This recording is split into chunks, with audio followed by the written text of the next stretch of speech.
এখানে প্রায় ৩৫,০০০ মুসল্লি এখানে ঈদের জামাতে শরীক হন।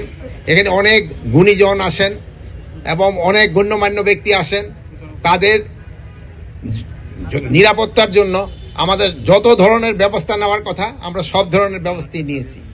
এখানে যেন সবাই ভালোভাবে ঈদের নামাজটা পড়তে পারে, এই জন্য ধরেন যে তাদের অজুর ব্যবস্থা করা হয়েছে, কারো যদি কোনো পানি টানি খাওয়ারও ব্যবস্থা করা হয়েছে, সব কিছুর এখানে ব্যবস্থা আছে।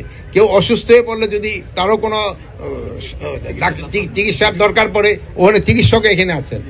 এবং এখানে কোনো জানামত মনে নিয়ে আসার দরকার নাই, যেখানে সবার জন্যই কিন্তু কার্পেট বা নামাজেরই ব্যবস্থা আছে।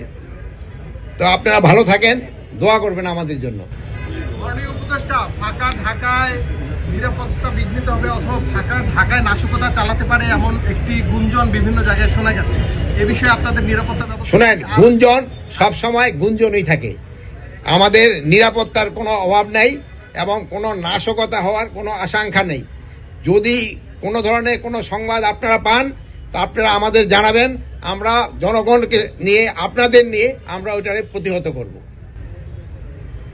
মাননীয় উপদেষ্টা, আমরা দেখেছি যে একটা তথ্য গুজব ছড়িয়েছে যে কলকাতায় ইফতার পার্টিতে একটি দল আওয়ামী লীগের নাম উল্লেখ করেছে যে তারা নাশকতার পরিকল্পনা করেছে সেই ইফতার পার্টি থেকে আওয়ামী লীগের বিভিন্ন সদস্যরা। সেই দিকটা বিবেচনায় রেখে আপনারা কোনো পদক্ষেপ নিয়েছেন? এখন তো আপনারা জানেন কলকাতায় কারা আছে। কলকাতায় যারা এই গুলি করে তো ক্রিমিনালরা তো সবসময় এই জিনিস ব্যবহার চিন্তা করবে। তা আমরা এই ক্রিমিনালদের এগেইনস্টে কি ধরনের ব্যবস্থা নেওয়া যায় আমরা সেই ধরনের ব্যবস্থা নিব।